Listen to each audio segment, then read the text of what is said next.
Okay, well, I hope not. So put the bacon down, put it back in the microwave, take off your, and he goes to the front door. And he opens the door. He goes, oh my goodness. Let's all say that. Oh my goodness. Because outside is 1, 2, 3, 4, 5, 6, 7, 8, 9, 10 children. Storytelling allows a student and a teacher to tap into all the nuances of what oral language can bring. And that sets them up for success as they try to think as creative writers in their next step of learning. Did you do that? And what did the kids say? I like that. Oh yeah, but I don't know why they say it like that, but it's kind of a radio thing.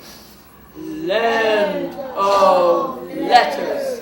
And in the land of letters, everyone loves letters. Let's all say it. They love letters. Even more. Ready? They love letters. Even more. Ready? 1, 2, 3. They love letters. They love letters so much it's a little crazy.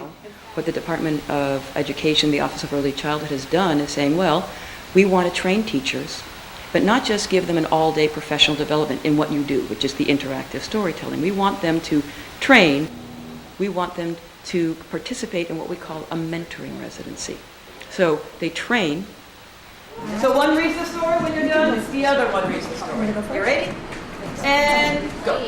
Look at me. Watch me dance. And the family said, Spider, out you go. She's very small, said Father Duck. What shall we call her? We'll call her Ruby, said Mother Duck, because she's small and precious. Rufus, Rory, Rosie, and Rebecca flew out across the water. They flew up among the trees, but Ruby flew farther and wider. She flew out beyond the water. She flew up above the trees. She stretched out her beautiful wings and soared high among the clouds. I like the idea of the repetition of repeating the words, spider, out you go, and the different things that spiders can do. I think this will be a good story to read.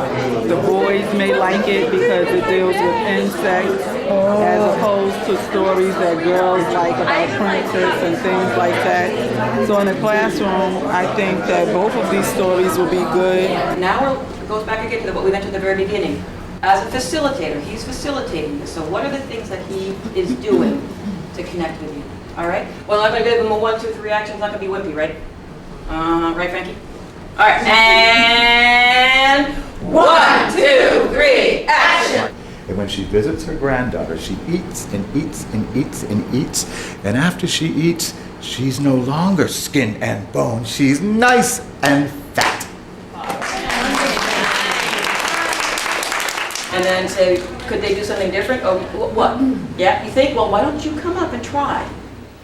Then I come into the classroom, or Steve Elm comes into the classroom, and we model the storytelling. So they go, oh, we saw something, we trained something, now we're seeing it being done in the classroom. I get it now. We study for 4 days, and then on the 5th day, the story that the teachers developed in their professional development, they lead in the classroom. And the spider said, I can be a great dancer. I can be a great dancer. Watch me dance. Watch me dance. The little girl ignored him and outwin the spider. Outwin the spider. Let's all do that. Outwin the spider into the yard. You all do that? She run around slow. They want to sit up. And sometimes the water runs very fast. Can you show me fast water? Good job. The first thing we've learned is to respect the teacher. He or she does a job that we as teaching artists don't do. And for a reason. We've got certain skills, they've got certain skills. They're trying to layer our skills on top of what they already have to do day in and day out. It's more of a connection. You felt like you are part of the story. You are actually right there in the jungle with the lady sitting on the edge and getting ready to wait for what was next, what was going to happen. So you felt connected to the story. Our job as a teacher is to do exactly what they do with their students. Support them, encourage them, challenge them, and help them go past the barriers that they put up consciously and sometimes even unconsciously to their own creative spirit. on the book, and it's all wet and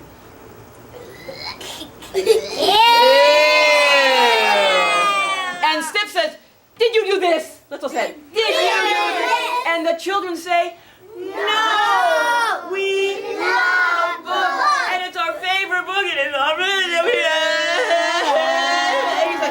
and Snip goes, calm down." And they're like, "All right, sorry." And Snip, he tries to gather himself. He takes a deep breath himself, right? Take a deep breath. And he says,